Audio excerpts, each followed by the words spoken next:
those are the ones that you were new ones. You can actually see them. Well, they are, but I don't know if there's another one. Yeah, but this is.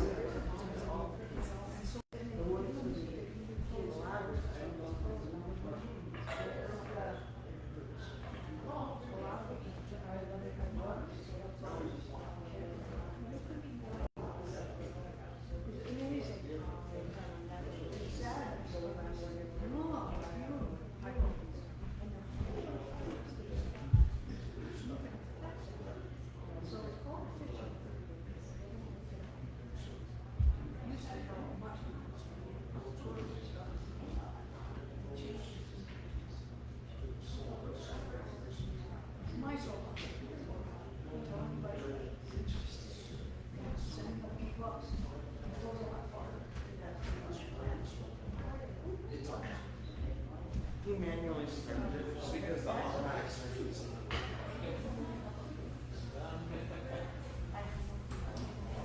So, yes, that's just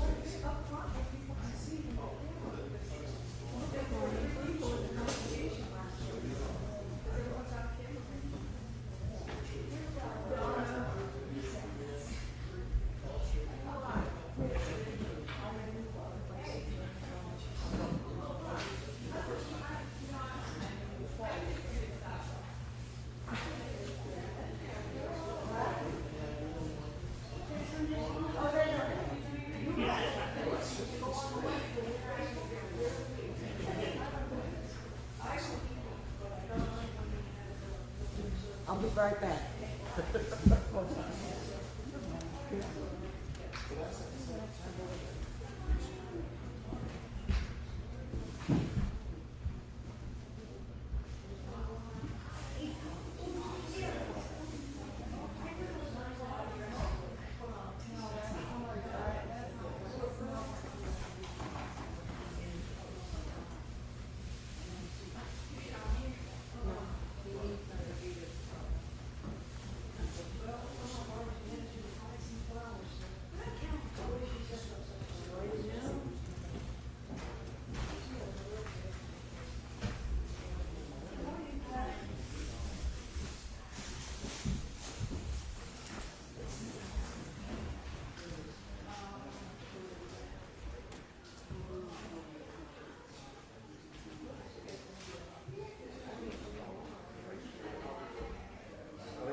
Well, I'm just saying, like, for safety instruments, I made it before saying that I'm making that signal that there's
Yeah, I was.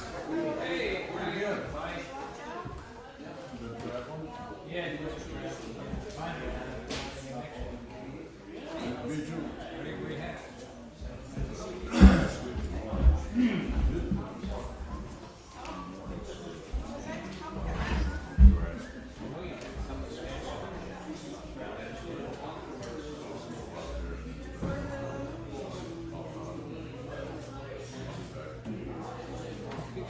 See you then. Enjoy your trip.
I'm so sorry about that. I don't know. It's my typical sitting there amongst the bread things that are all eaten. Awesome. Yeah, I think you're going to do them in the anyway, and then we can just do it. And then I think everything else is going to be there. Thank you. Sorry about that, Bruce.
Our help is in the name of God, who made heaven and earth. Let us worship God. Good morning. And I want to welcome you to the First Congregational Church of Swansea, and it is wonderful to have you all here with us this morning, whether it's in person or now online, which is our second week into this new venture, which is exciting. I pray that no matter where you are in your life or spiritual journey, that you do feel a touch from the Lord this morning. I'm Christopher Carlick, the pastor of the church, and it's my joy to worship with you. Now, for this morning, are there any announcements that need to be brought before us? Sandy? Two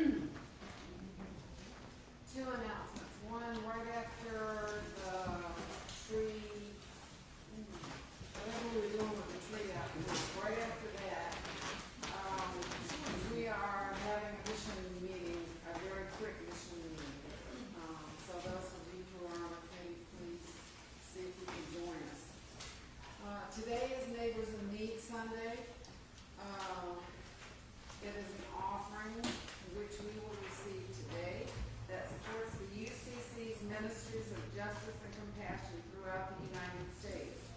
2/3 of the offering is used by the Justice and Witness Ministries to fund a wide array of local and national justice initiatives, advocacy efforts, and direct service projects. Working with members of the Justice and Peace Action Network, the Justice and Witness continues its strong policy advocacy work on issues such as federal budget, voting rights, immigration, health care, hate crimes, civil liberties, and environmental justice. Neighbors in Need also, and I didn't know this until a few years ago, 1/3 of the offering today goes toward the Council for American Indian Ministries, and that's CAIM, C-A-I-M, and I'll mention it again. Historically, forebears of the UCC established churches and worked with many tribes in North and South Dakota, Wisconsin, and northern Nebraska. Today, there are 20 UCC congregations on reservations and one urban multi-tribal UCC congregation in Minneapolis. These churches and their pastors are supported by CAIM, an invaluable resource for more than 1,000 individuals from dozens of other tribes and nations who are members of other UCC congregations in the U.S. With your assistance, we together can help our neighbors in need. Please give generously, and remember, contributions to Neighbors in Need can also be made online. You can go to our church website for the address. Thank you. And you also have a little thing in your bulletins this morning, and we're not actually going to dedicate the tree after the service because it was just seeded. So I believe Dave has something to say about the tree, and then also during the pastoral prayer we'll offer a dedication to this tree. I don't want you standing that close to me. Good morning. You probably know there used to be quite a few elm trees in our front yard, and this week we planted a second. We planted about a year or two ago the first one, but we're planting another one. This is, I want to thank Bruce Tatro, who spent almost 2 weeks trying to get the original stump out of the ground, and then to bring some topsoil in. In retrospect, I think we both should have hired a stump grinder, but it was really something. It was really something. And the tree is planted, it's from the American Elm Research Institute in Keene, Mr. Hansel's project. It's from a tree. It's grown from the start of it is from a tree that existed in Yarmouth, Massachusetts, since before the American Revolution and survived until just a few years ago. It had the Dutch elm disease 17 times and it survived. So he has great hope that this is going to be, both of our elm trees will survive. One of the persons who was very interested in our church and our tree is Peggy Hanrahan. She spent a lot of time, in fact, the people at the American Elm Institute knew her because she was volunteered to do a lot of work around it. So I'm giving this tree the name Peggy. And I will hope you will come outside on your way out of church and take a look at it. It's modest at this point, but it'll before we know it, it'll be tall. Thank you, David. Any other announcements? Yes, Betty. Two things. We made about $635 on the supper. And this Thursday at 11:30 after Bible study is a meeting of the community group. People help put these affairs on. It was delicious sub. Even though I said I was full, I did sneak one home and I did eat it last night before I went to bed. Are there any left? Yes. 6? we have, I think, well, if you took one, probably 3 dinners left, and then we have a bunch of, both, we packaged up meatballs with 10 or 12 meatballs and sauce in a container. We packaged up coleslaw and we packaged up macaroni salad, and those will be available after church. David, again. Chris, there'll be a meeting of the church council Tuesday at 3:30 here. Tuesday, 3:30 here, Church Council. Any others? Well, I have two right before we start. We do